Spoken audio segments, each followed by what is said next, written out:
Testing 1, 2, 3. Testing 1, 2, 3.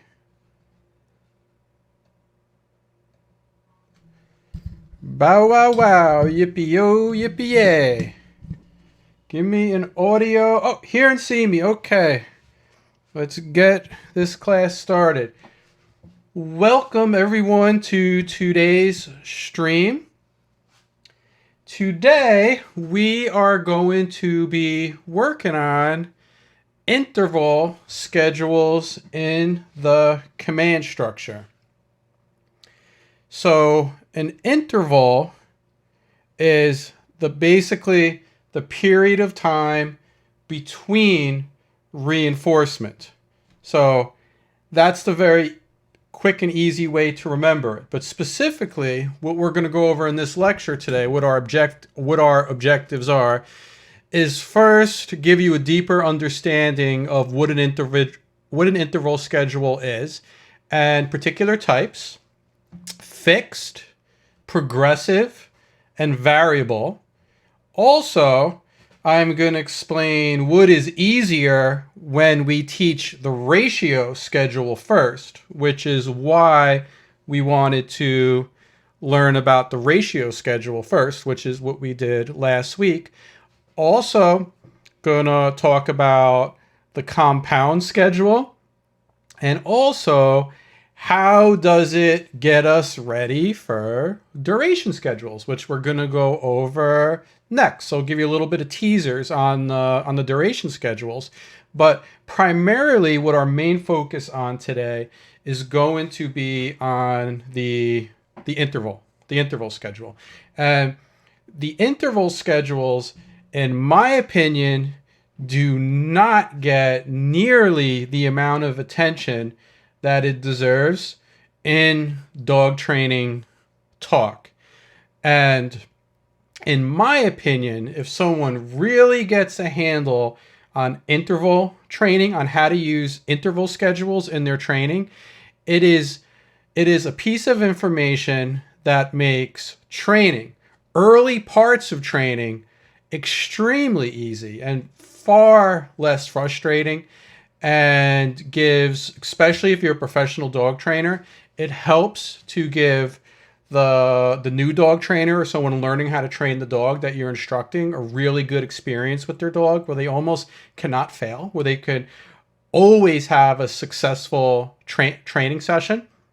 And I'm going to show at the end of this lecture, towards the end, I'll give examples of how this not only it can be used in pet obedience, which is we're going to be going over right away, but also how this is applied to competition style obedience, scent work, bite work, and then from there, the sky's the limit. So remember, these lectures are to help you understand dog training.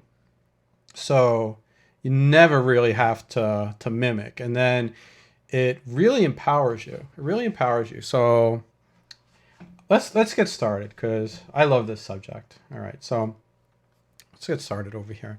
So this is part of what I'm showing you how to. I like to right away not only talk about the theory, but show you how you are going to apply this into your dog training. Now, right here is our obedience chart, which helps to give you a compass when you're making a checklist to show where you are with training with a dog, and gives a really good quality control system, especially if you're training a lot of dogs or supervising the training of a lot of dogs, whether it's a bunch of clients that you're keeping a record of or you have trainers working underneath you.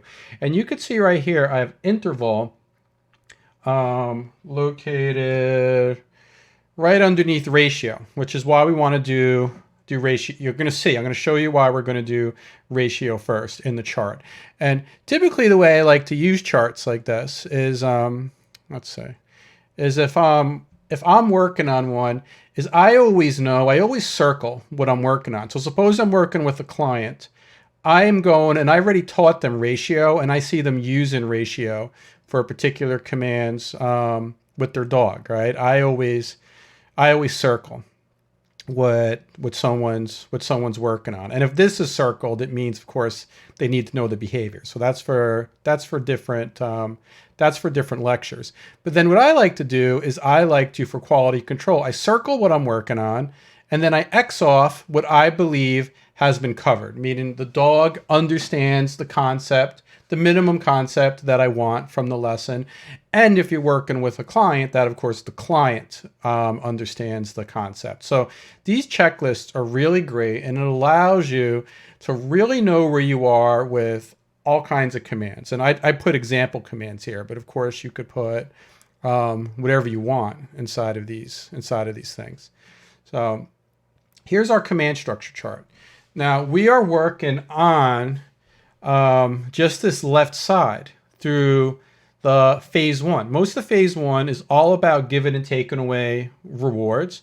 The phase two and phase three, phase two is learning concepts about punishment without really applying them in a way that's going to be useful around the highest distractions.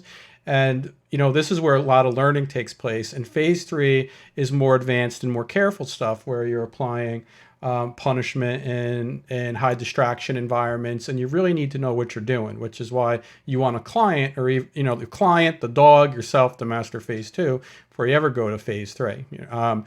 So that's all on this side of the chart. So what we're going to do now is first I'm going to go over the fixed interval. Now, ratio give you a really quick review of what we did last lesson, but please watch the last lesson if you haven't watched this on ratio, or else it is possible to be confused during here, right? Ratio is just about the amount. It is the amount of times that a behavior is going to be paired with reinforcement. Now, interval is about the time period between when reinforcement is going to be available. So I made a new chart over here, and there's an extra, last lecture we had behavior, marker, and reward. And we were just talking about ratio. And now I have these behaviors. It was just behavior 1, 2, 3, 4, 5. Now you see I have this spread out. I have behavior 1, 2, and 3. And I have it spread out. And between these behaviors, I wrote time. And I just wrote 0, 1, 2, 3, 4, whatever. This could be seconds. This could be minutes. It doesn't really matter what this represents. This is just representing that there's time between the different behaviors that you are asking of the dog. Now here is the marker, when we would do a marker, and the green over here is when we would do the reward. So remember, if you watch the video before this ratio, this is going to be much easier to understand. And then the only new part is really the time over here. Now, when we're talking about ratios, right now, we're not even going to worry about ratios. The only thing we're going to worry about ratios, the first part of this lecture, is that we're going to be doing a continuous reward schedule on these demonstrations. It means every time the animal is doing the behavior, it is going to be paired with reinforcement. And it's going to be both the primary and the secondary reinforcement, the marker and the reward. All right, so that's what you need to remember about, a little review for the ratios. But I'm going to show you how we could do much more with this. Now, first demonstration that I'm going to show you is something called a fixed interval schedule. Now, remember, interval is about time. It's just about time. So a fixed interval is fixed. We did that term, right? And the ratio just means basically predictable. Is a predictable period of time between reinforcement. So it's usually written like this, like FI, and then I put 1 second, which means every FI, fixed interval, 1 second, which means every 1 second, it's never going to be exact, right? It's never going to be exact. That's why I wrote it like this, there's going to be reinforcement available for the behavior that you asked. So right here, when I say behavior 1, if my first behavior is I tell the dog to sit, it's going to be, I'm going to tell the dog to sit, and every 1 second, if the dog happens to be sitting, there will be reinforcement available. All right. For whatever time period you choose, you're going to work on sit. Okay. It does not mean the dog even has to remain in a sit. It just means if I'm working on sit with an interval, all right, so don't worry about stay commands or anything, all right? That goes into duration. It just means if I say sit, if the dog happens to be sitting, I have a reward every 1 second, not before one. And this 1 second is about as quick as you can do in dog training for the most part. I tell the dog sit. That's the last thing I told the dog to do. If it happens to be sitting, this is really quick, right? It's almost impossible for, you'll see, the quick intervals are a great way to start off puppies and things like that, for even if it's just for a part of a session. Now I move over here and I tell the dog to down. When the dog goes down, for as long of a period I want the dog to stay in a down, let's say it's 7 seconds. Let's just say these are seconds. I am going to have a reward available every 1 second. Predictable. All right. So I'm going to tell the dog sit, and it'll be good girl, good girl, good girl. If she pops up from the sit, she just doesn't get it. If she happens to sit, it's available. All right. I tell the dog down. I'm going to be using Darcy. I'm going to be showing Darcy in a demo. I tell Darcy down. If she doesn't go down, she doesn't get it. If she's in the down position, there's one every 1 second. Technically, because this is not about staying, even if she pops up, she does this, pops up from the down, goes in from the down. If she can do it that quick, if she happens to be in the position when the treat is available, she gets it, all right? It's very, very simple. It's very easy for dogs to be successful about it. And to give you a quick analogy about interval, because people get confused with these, which this is why I'm just gonna touch on duration at the end of this, is interval is just when things are available, all right? If the animal is doing what you want at that moment, it ends up getting the reward. Some analogies is like fishing, right? You can go and be out by a lake with your fishing pole for 3 hours, all right? And you don't have to have your hook in the water the whole 3 hours. But suppose there are, when you're fishing, all right, as long as you happen to be doing the behavior, you could be in a situation where there may be so many fish that you may be catching a fish as quickly as you could throw your hook in the water, right? But unless so when you actively put the pole in there, you're going to catch a fish. If you're not doing it, you're just not going to get a fish, all right? It's not expected. You're not in trouble or anything like that, all right? It's just there's a fish available every second you put that thing in there, all right? Because it's just you're in this magical place that is packed with fish, all right? So there's no, in a pure interval, it's just when things are available. Things are available. So I'm going to show you this. I'm going to show you a video over here. I wore shorts to color coordinate my legs to the background of the website over here. So it's matching with the background of the website here. Now just watch. This is what a fixed interval about 1 second looks like. All right. This is about the easiest thing someone could do with a dog once their dog understands behaviors for even a split second, once you can mark a behavior. Darcy, sit. Good girl. Good girl. Good girl. Good girl. Darcy, down. Good girl. Good girl. Good girl. Darcy, heel. Good girl. Good girl. Darcy, heel. Good girl. Good girl. Good girl. Darcy, free. Good girl. That's a good girl. All right. So nice and easy. Now notice, if the dog messes up, you just prompt the dog back. And I'm using regular, you know, just like we went over. I just say the name. The name just means what I'm telling you after that I'm making a connection with you. Pay attention. All right. Darcy, sit. As long as she's doing it, she's obeying, she's getting praised, and it's being paired with whatever our schedule is going to be over here. In this case, it is if we're talking about ratio, it's a continuous reward ratio, but it's on a 1 second interval. And I'm just looping like this. You know, we're not worrying about if she doesn't disobey. If she disobeys, I'm just starting back from the beginning and just saying her name and just keep doing it.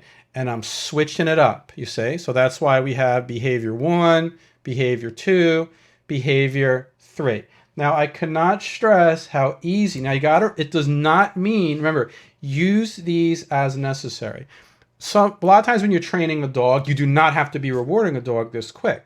But if you understand this technique, when you're doing that puppy class, you're working with that excitable new puppy, and you want to start being able to work on stay commands and things like that, it is so easy to make someone successful. Be like, don't worry, your puppy's all wiggling. You know, get them in the sit and just boom, boom, boom, boom, good girl, good girl, good girl, good girl. And it's a start. They're successful. No one's really frustrated. You get the dog to stay in that position and know, oh, I happen to be here.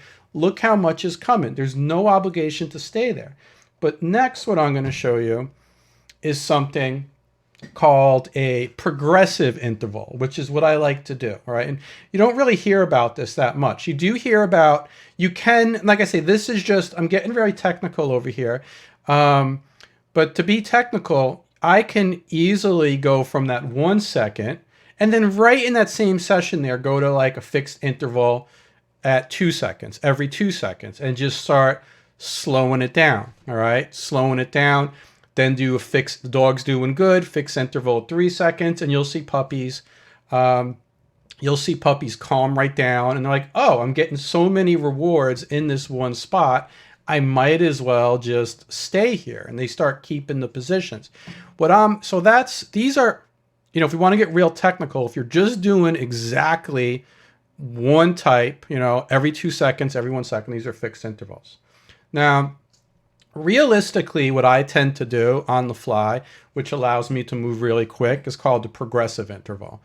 And it's not like I'm sitting here with the timer, but if you look at this schedule over here, is what I do is I may start off going really quick, and then I feel the dog out. If I feel like the dog is doing well, I slowly start spreading out the time, all right? So this shows 1 second, you know, then every 2 seconds, and then every 3 seconds, all within just one training session, which is what I tend to do with the dog, and it's how I coach people to do it.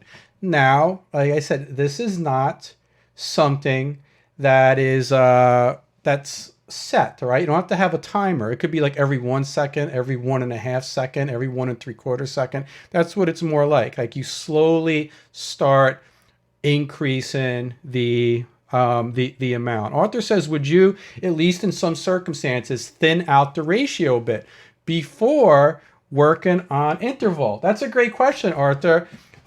Yes, I definitely suggest, and that's why I suggest to do ratio first, and we'll get into it, right? You're going to save a lot of treats, and you're going to keep the dog a lot more motivated if you understand ratio. And I'm going to go over that in the lecture.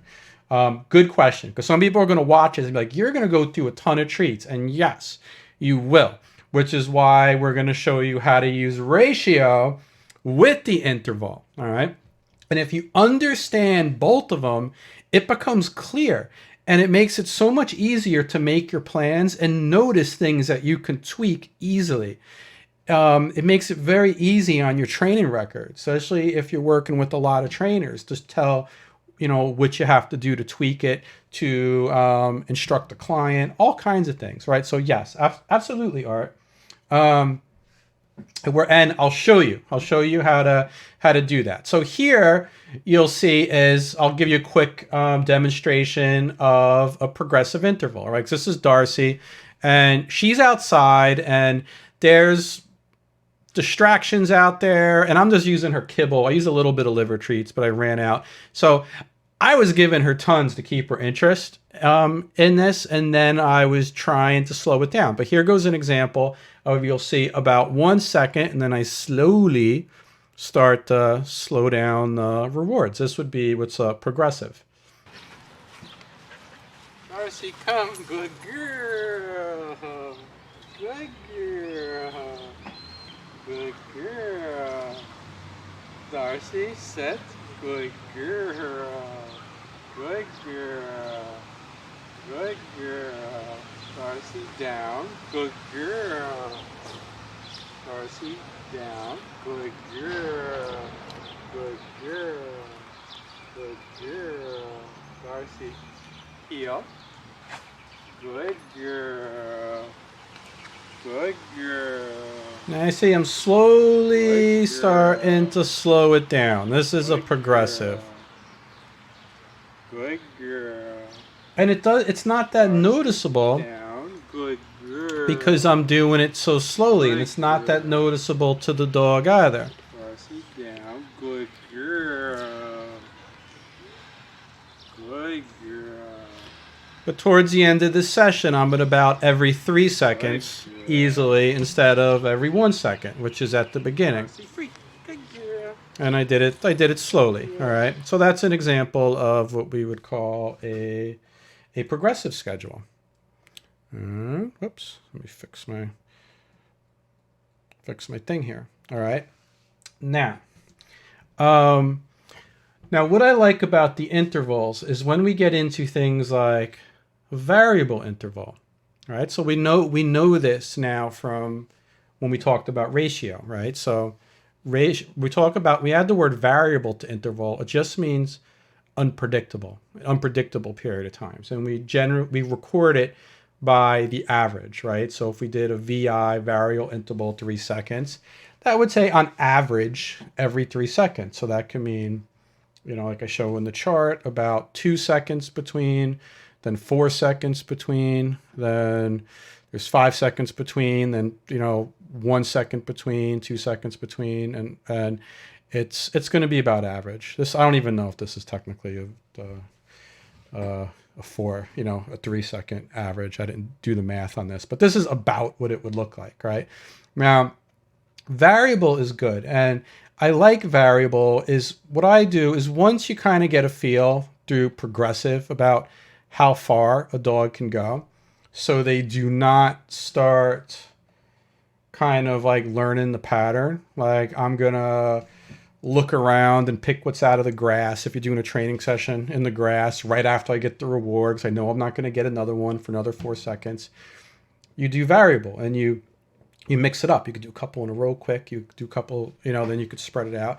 The reason why, what's cool about variable, and what's cool about, especially when you're applying this to pet dogs or working dogs that you don't need a goal of not communicating to them at all, right? That's a big difference with competitive trainers. They're training to a point where they cannot communicate with the dog very much at all once they go out there and they compete, besides giving the initial commands.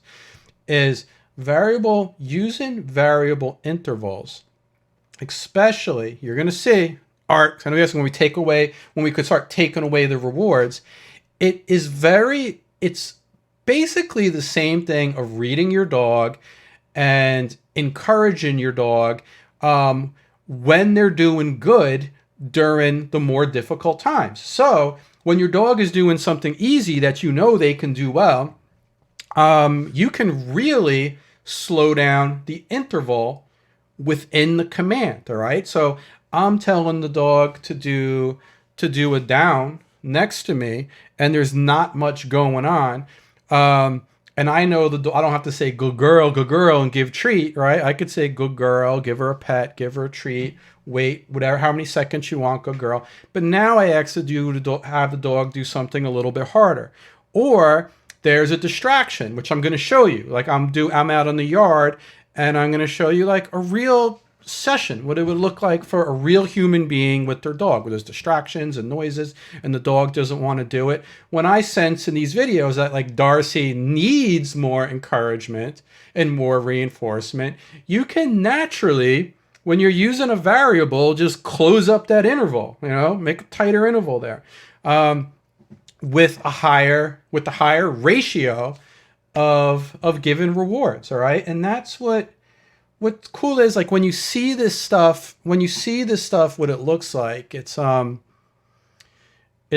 pretty easy. All right. Now this is technically, right here, this is a variable, but this is also a compound. All right. So don't worry. What you're going to see is, actually, don't worry about it. I'm not going to confuse you. All right. This is variable. You see, I'm going to switch up how often I give her reinforcement, depending on about how I think I can go with it. It is a compound. All right. You guys are nerdy enough. All right. If you watched the ratio, if you look at this chart over here, because this is pretty much what I'm doing a variable, but I'm also doing a ratio, about a variable ratio of roughly 2. Now, what that means in this case is, I'm variably letting the dog know when they did something right, but I'm also variably pairing the secondary reinforcer with the primary reinforcer, which means I'm letting her know she's doing a good job, but I'm not always giving her a treat. All right. And I'm making the judgment calls about when I think she needs it. All right. And these are great exercises to do with the clients. And it really, and it's very realistic, right? This is very realistic. So I'm showing you this because this is what a real session. This is me in the yard with Darcy, with some mild distractions out there. I'm just using her kibble. There's so many things you can adjust as a trainer. Be like, all right, maybe next time I'll use higher value rewards, or I'll make sure she's hungrier, or I'll practice this in the living room where there's less distractions, right? As a trainer, you learn what to really tweak. But it's cool to notice that there's just all these variables that you can tweak. So there's all that primary stuff that we could tweak, established in operations. But watch the video and notice it's a variable reward, and I'm not giving the treat every single time. I'm still giving it to her a lot. It's at least an even to a dense reward ratio that we're doing in there, if we're talking about ratio. So let's go to the videotape. Sit. Good girl. Good girl. Darcy, heel. Darcy, heel. Darcy, heel. Good girl. Good girl. Good girl. Notice she's getting no rewards sometimes here, no primary rewards, on the heel in particular. Good girl. Just a good girl. Good girl. Now there's a reward there. Good girl. Good girl. Good girl. Darcy, fine. Good girl. Good girl. Good girl. Darcy, fine. Good girl. Good girl. Good girl. Good Okay, so I noticed she was having some trouble there, so I just closed in the interval. Darcy, There's come. something on the ground, I think Darcy, dropped come. treats. Darcy, come, good girl. Also notice in early training, you really make it impossible for the client or even the dog to have a bad session, right? Darcy really can't do anything wrong in here, right? She doesn't obey, she just doesn't get it, right? And then you tweak the settings. That's your training. The key is to have the client master reward, reward schedules and how to tweak it, and how eventually to thin it out. And remember, it's not all about the treats, right? This is your love. This is toys. It's whatever the dog wants. Now over here, watch. There's some nice, cool mess ups here. I think Darcy starts barking at something. Good girl. Darcy, down. Darcy, down. Darcy. Darcy, down. Darcy, down. Good girl. Darcy, down. Good girl. Good girl. Good girl. Darcy, down. Good girl. Good girl. Darcy, down. Good girl. So you see how I'm adjusting it depending on what's harder for the dog. Good girl. Darcy, sit. Good girl. Good girl. That's a good girl. That's a good girl. Darcy, free. Good. And I saw Dave, you had a good question in there. All right. So Dave said, he says, why the repetition on the hill command? Oh, on the heel command. Okay. So in the beginning over here, right, when I'm doing the heel, all right. Darcy, heel. Darcy, heel. Good girl. Good. See? So the reason why we're repeating it there is because I'm giving her the command and I simply see that there's no reason really for her to disobey, so she's confused. So as she does the wrong behavior, I just keep repeating it and judging, remember, because a prerequisite to this is really understand how to create the behavior and fade away whatever prompts that you want. So I just keep repeating it until she gets it. And then every time she hears the command and she does the wrong thing, there's going to be the absence of the marker, which means she does the right thing, right? So then once she gets it, she hears good girl. And to review, okay, going back into the other lectures, I always say the name first. I suggest we get used to saying the name first before every command. Before every command, when it is brand new, meaning you're asking a dog to do something for the first time, and if there's going to be no consequences if the dog doesn't do it. You want them to know that when they hear their name, this is the time to pay attention, not to worry, not to be walking on eggshells. You hear your name, here comes the cue. Here comes the command. This is what I want you to do. So I'll say, Darcy, heel. She gets it wrong, no biggie. She gets it wrong, just Darcy. I'm not even going to tell her she got it wrong. She's going to know she had it wrong because she hears her name again, all right? Darcy, heel. Darcy, heel. And I'm going to feel her out. And then if I have to do any kind of prompt or lure, I'm going to keep note what I had to do, all right? And then once she's in that position, I'm going to mark it. Good girl. Remember, this is purely positive reinforcement-based training at this point. And the reason why is because if you want your client to be really good at using discipline as part of the training and getting like reliability on the higher levels, the best way to get that is for them to be really, really, really good at knowing the extent of what they can accomplish by showing the dog the right thing to do, all right? And understanding when the dog is just confused or what extent they can expect from the dog of what to do in the absence of any consequence in every given situation, right? So you really want them to know, right? And it makes them a better handler for the dog. It brings better obedience.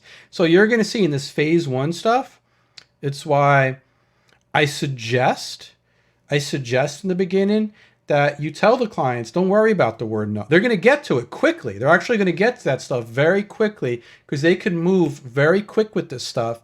If not, if clients if a trainer flies by this stuff with a client, the clients will not understand this a year into the training. You know, they'll be so focused on the punishment side or getting frustrated or things like that that they never really get this. But if you concentrate on this, you actually move really quick. I'm going to show you examples. I'm going to show you examples when I show you some of the stuff with the scent detection and even the protection training. They move very, very quickly.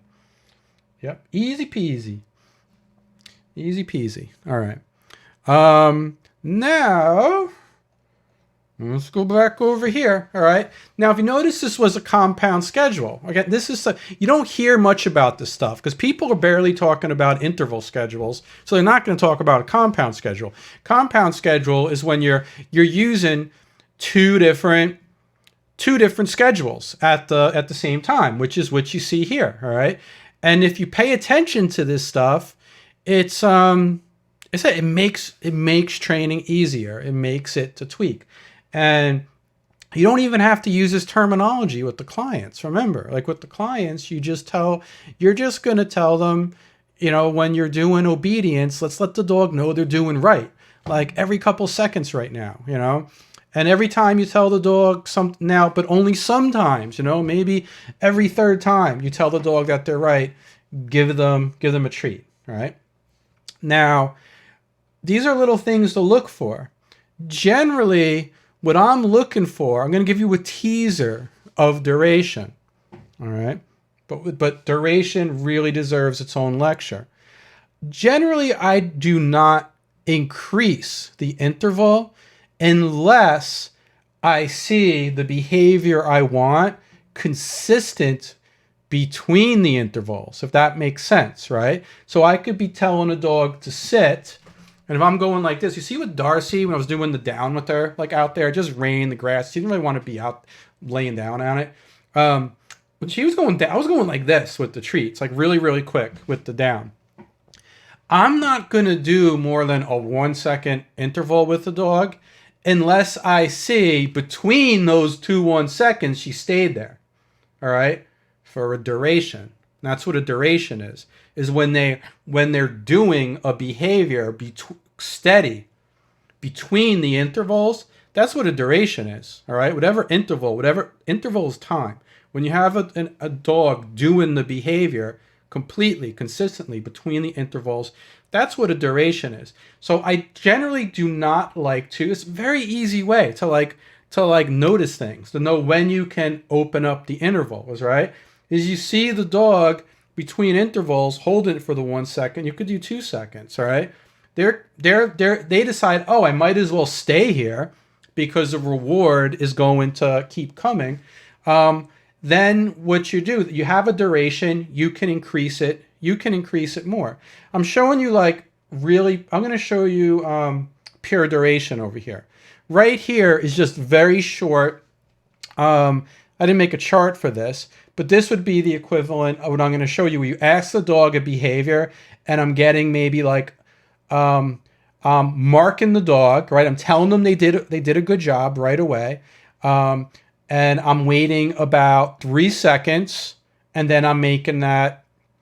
I'm changing the behavior and giving them a reward. It's just like a 3 second duration with just a reward at the end of it. All right. So watch this. This is a duration.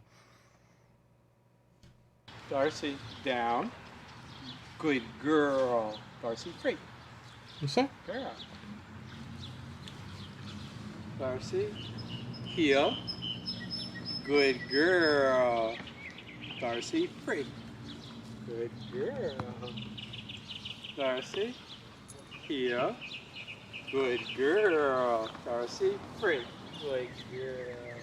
Good. I think I do one more behavior here. Fine. Good girl. Darcy free. Good girl. All right. So, oh, whoops. I don't want to go to YouTube. All right. So that's a pure raw.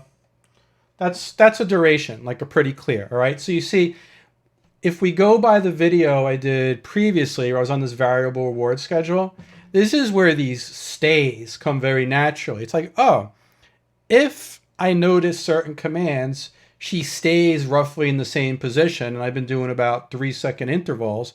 I can do basically like what you would think of as like a stay, all right, without saying stay. All right, that's why I don't suggest you don't have to use stay after every command in the training. We do duration, all right? That's what a duration is. Not going to dive too deep into it. Concentrate on the interval here, but it shows you where we're going with this. Because now what we have here is it shows, you can look at the first video where I'm going like this, right? Just every 1 second, and then I'm like on the floor with her when she's barking, and it's all really quick. And how, if you're paying attention to this stuff and compound schedules, what I have here, this will be the last session showing me, and I'm going to show you some examples of what I have. I should have did a chart for this.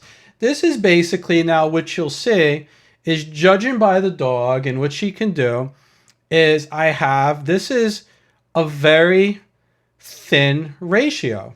This is a very thin, ratio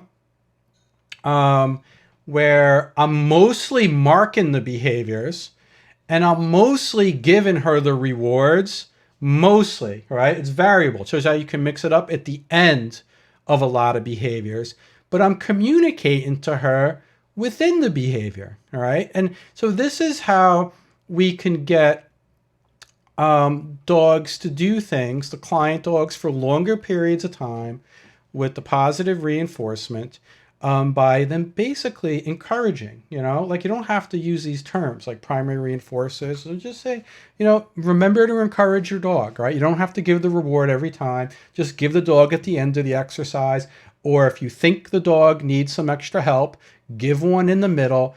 By doing good intervals, by understanding how to use intervals, it makes it easier to do much longer durations or longer stays, all right, to have the dog do the commands for longer periods of time. Now, I'm first talking about pet dogs. Now, remember, compared to competition, in the real world with the dogs, there's no reason ever to have your clients fade away from talking to the dog during obedience, right? So you got to be careful. That's why, again, like, understand the training. Don't mimic, right? You mimic the wrong trainer and someone's preparing a dog for competition, you're not going to see, in the end result, they cannot encourage the dog.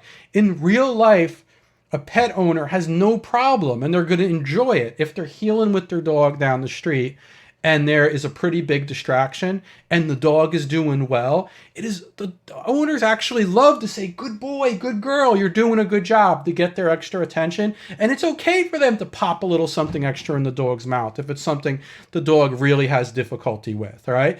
You're going to see, if you understand it, you'll know when it's necessary to move away from some of this stuff and when it's helpful to hang on to it forever and to have the owners use it forever. And remember, we're building a dynamic conversation between you and the dog, or the client and their dog. You are their coach, all right? You're not going out there and doing this robotic stuff. We are building communication.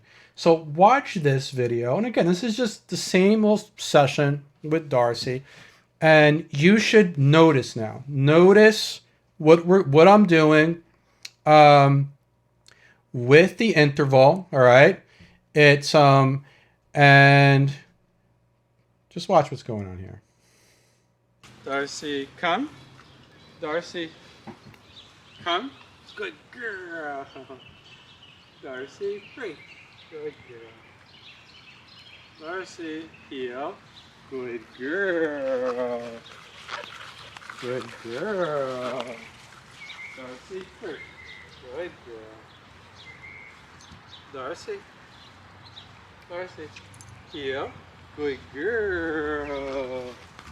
Good girl. Good girl. Darcy, free. All right. Girl. So you notice so far it's a very thin ratio on the interval, but she's getting an interval every few seconds over here. All right. So this is saving a lot of rewards. and it lets her know she doesn't, that eventually I'm mostly given the reward at the end of each exercise now, which also encourages her to keep going, all right? To keep going. It's like, all right, let me continue with this exercise. I hear the good girls, and at the end of the exercise, I'm going to get a reward. But now I just keep watching, all right? Last session, you have to look at my legs. Darcy, sit. Good girl. Darcy, heel. Good girl. Good girl. Good girl. Darcy, free. Good girl.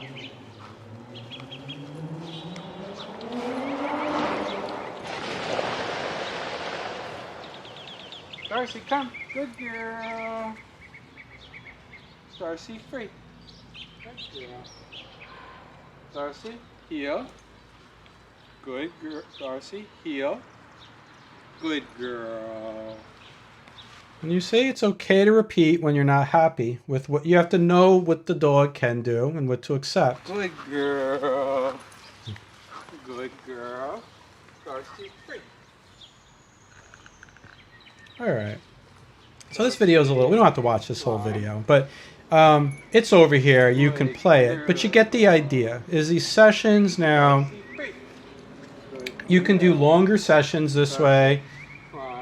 You use a lot less treats, and it's a bunch of little concepts that you can teach an owner pretty quickly, especially if you don't get too technical with the terminology. All right, and this goes on and on. It's much easier to keep her there now. Every lesson you do with the client think of it as a bunch of mini lessons. All right. You're doing a bunch of mini lessons. You don't go in and be like, this is what I'm going to teach today. It's going to be like, how many mini lessons that can I teach today? And then you always know where you left off. And that's why, that is the beauty of using charts. All right. Using charts and looking at me. That's the beauty of using charts and using very good training log. Move along really quick, especially if you're doing in-kennel training. For those of you take in-kennel training, you move lightning quick by breaking it down into little pieces. All right, time is money. You want to be efficient. You want the dog to know what it knows, and you need to know what's the slowdown. So by moving slow, you move quick. Now I'm going to show you some examples now, right? Because these same concepts work with all kinds of training, right? So I'll show you some scent work. I'll show you some protection work.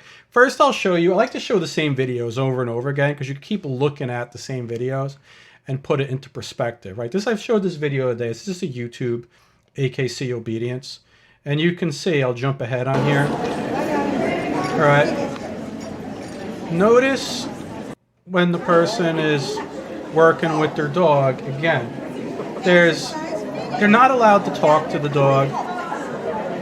There's no praise, there's no rewards. So if someone understands, again, proper interval training, proper ratio training, then this does not seem all that crazy. It's like, how do we get this dog to listen to this person with hardly any kind of communication at all? Is you learn how to thin out these ratios and how to extend these intervals as well. But during the training process, it would have been very helpful, and probably did happen with this dog, where this dog was getting a lot of encouragement during the longer periods of time, like the heel. And if the trainer did not do it that way, they just made things harder for themselves, right? So this makes it easier to have more people successful. And now we're going to show how even this works with scent work. To give you a quick story, very short story, I learned how to do scent work. I went to 2 different schools basically to learn how to do scent work, and spent a lot of money. Like one of them in particular, we're talking like 20 something years ago, spent about $15,000 to learn how to do it. And then I went to another place years later to learn how to do scent work a different way. And what I was basically learning at both of those places was like mimic it. All right, this is how you do it. Do this step first, this step, and you had to have a certain type of dog, and you have to do it was, and you needed all certain types of contraptions without really understanding the science behind how do I just create the behavior. So but down the road when I'm doing classes for my clients and they're interested in scent work, and I wanted to do a group class, and not everyone at home has, we're talking about pet dogs with not the highest drive. They don't have all these contraptions built at their house to do the scent work. They wasn't going to build all kinds of things. Is understand an interval training, ratio training, all training. It allows me as a trainer and you as a trainer to tweak and create what works for like the average person, right? So I used to do a scent class, right? Where I would teach people how to teach their dogs how to find scent detection. And I was able to get these clients to train their dogs to find specific scents at least as good as when I was handling explosive detection dogs and stuff like that, because it made sense to the handler, like exactly what was going on and what their dog knew.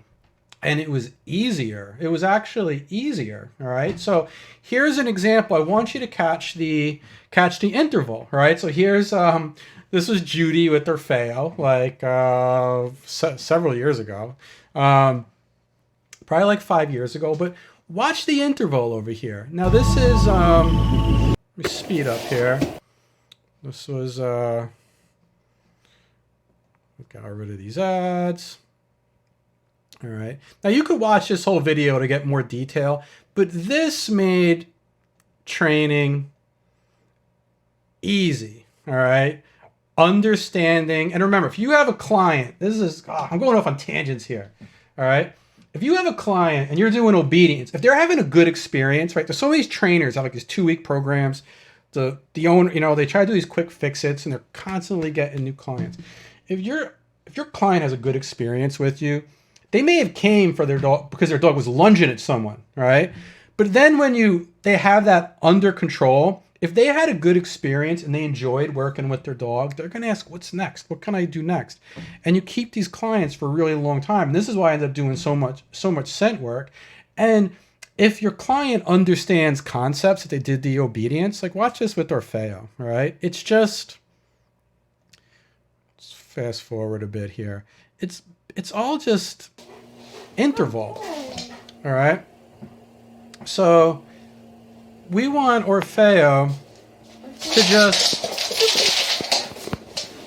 listen to her talk to him. Good boy. Good boy. Good boy.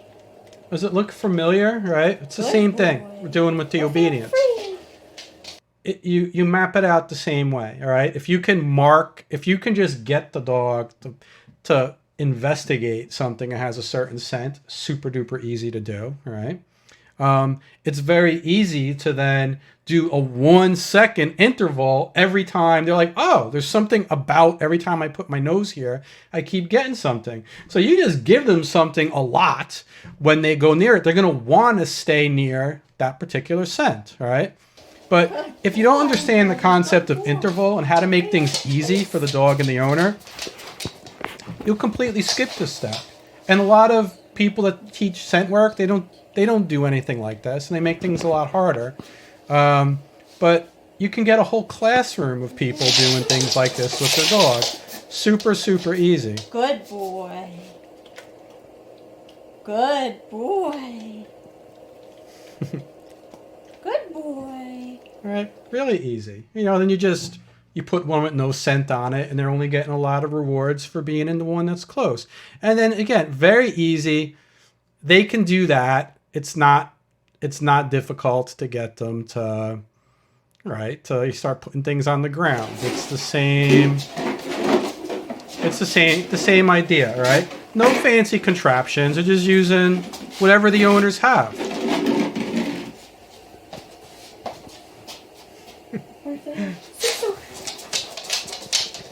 Nothing in the hand. Good boy. Good boy. Good boy.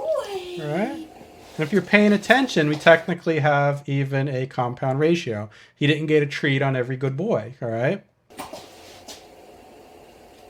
Good boy. Good boy. Pretty easy, all right? And then you can see this is all from group classes. This is second day of class for this person, all right? This is interval training. I mean, so you could go and watch the whole video. We're not going to watch an 11-minute video, but we showed him some concepts in week 1. Good girl. Very easy for him to practice. Good girl. And week 2, he was able to come and basically do this. And we switch around the cones. And in a matter of really 1 week, you get the average client, if they understand concepts, doing some basic scent work, which then evolved. This very easily, we didn't get into duration, if you understand this, it's very easy now to get the dog to just do it and hold the behavior for a certain amount of time, add a sit to it, whatever you want.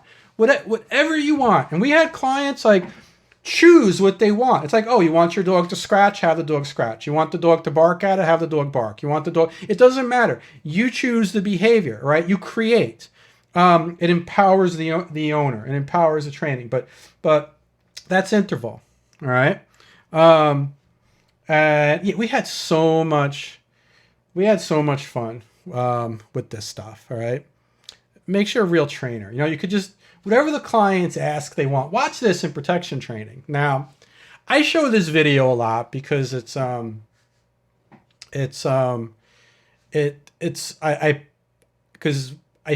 packed with I put a lot of like subtitles in here, which is kind of annoying when I use it for these kind of classes.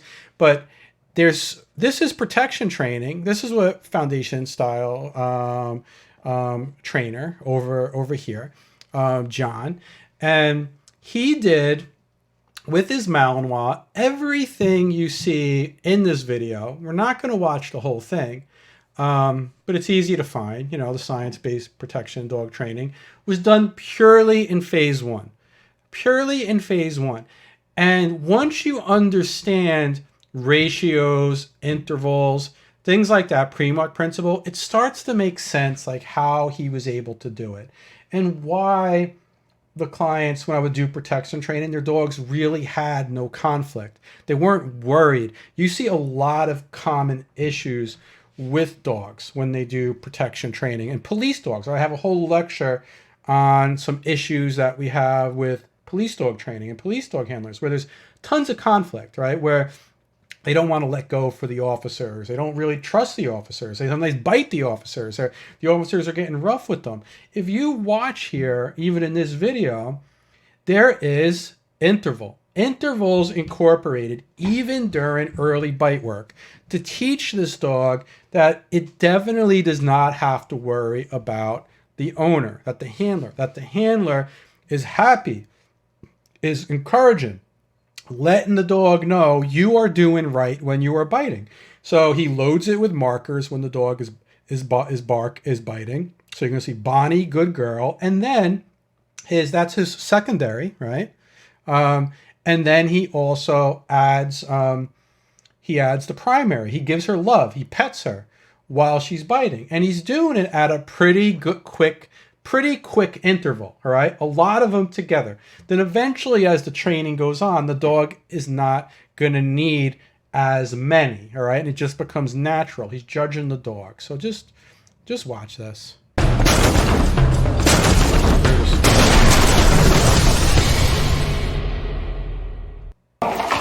Good girl. Good. So here, there's all other kinds of stuff going on. Good girl. Good. All right, so notice, good girl to tell her she did the correct behavior, all right? So, good girl. Good girl. What a good girl. Good girl. Good girl.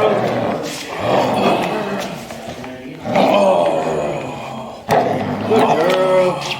You hear those good girls? That's communication from the handler to the dog. he sees, you know, I mean, we don't have to get into protection, but she's a little growly and there's all kinds of things. He's letting her know that he's happy with her, that she's doing the right thing. And he loads it with petting, all right? Especially when she does something good, all right, that he really wants her to do during Good girl. Good girl. Good girl.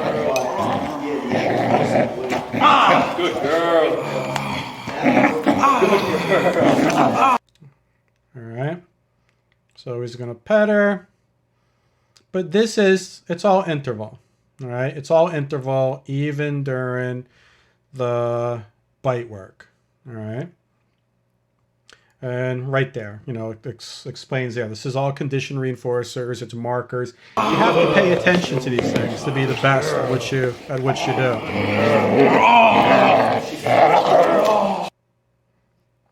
All right, and kind of jump ahead over here. Let's see. Well, he calls her off. Let's see. What he's going to do is he's going to change the behavior with her name. All right. Watch what he does. Good girl. Bonnie, come. Come. Good girl. Good. Come. Good girl. Bonnie, pop. Good girl. Good girl. Good girl. Good girl.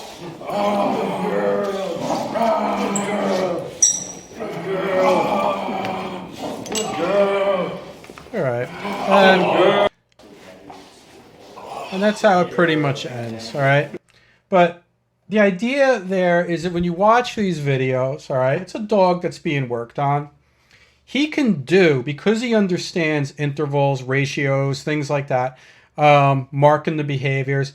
He can get extremely far with his dog in the protection without using any punishment whatsoever.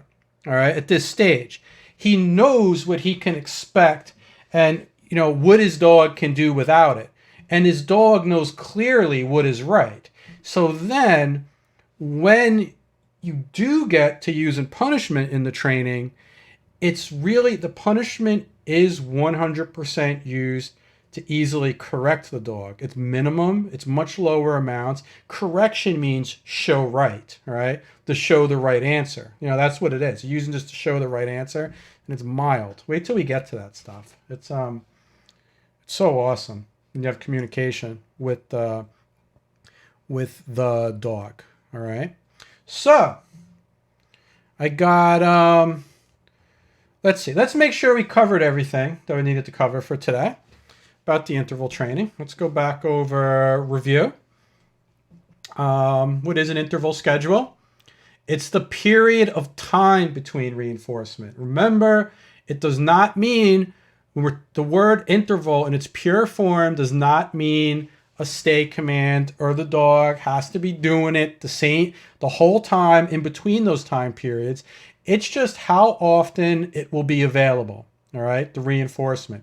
And that can be a primary or a secondary, all right? It can be good girl, can be used as reinforcement, all right? So that's why, so remember, interval is just when it's available. Fixed is when it's predictable. So if we're using a fixed interval, it is simply, it's predictable. Every 1 second, every 2 seconds. It's pretty useful in the beginning of training with something to do very quick. I do use fixed in the beginning. It's pretty much, I use very, very quickly.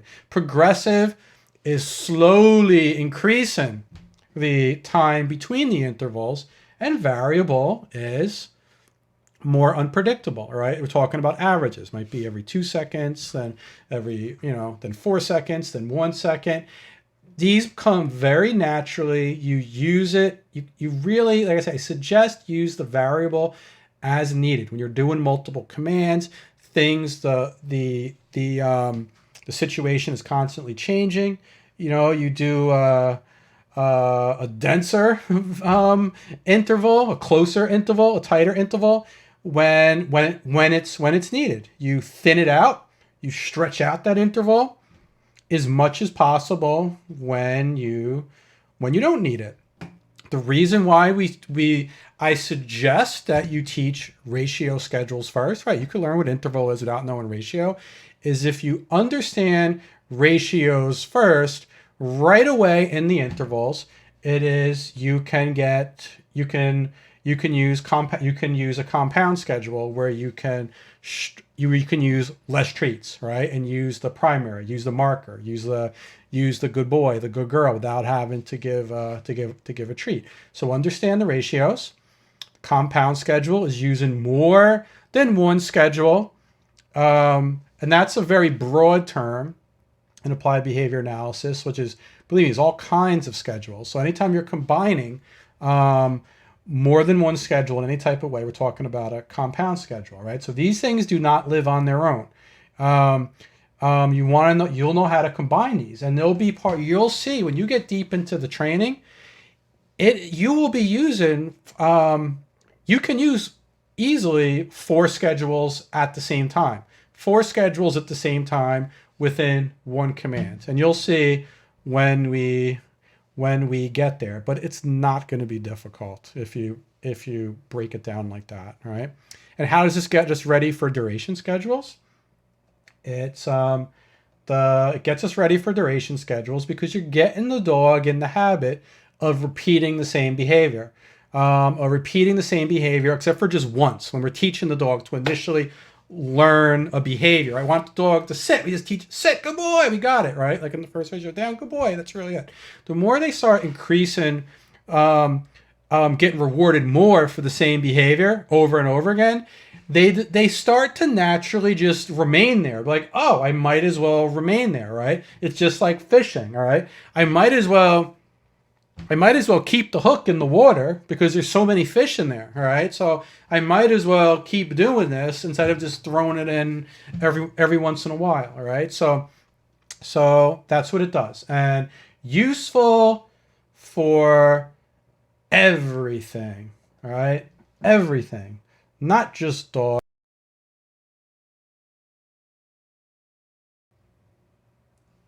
Let's see. I don't know if it's puts us back on or not. Am I back on? Let me see. Lost it. Oh, I think I'm back on. Okay. Sorry, everybody. I lost internet connection for a moment. Thank God my technology was able to connect me back to the same stream. Completely lost internet connection. That must be something on my end over here. So at least it happened at the end of the stream. Anyway, guys, thank you. I'll hang around in the pack howl to answer any questions. For a little while after I shut this off. And remember to also, if you watch the replay, load up the live Q&A on Wednesday with any questions regarding interval training.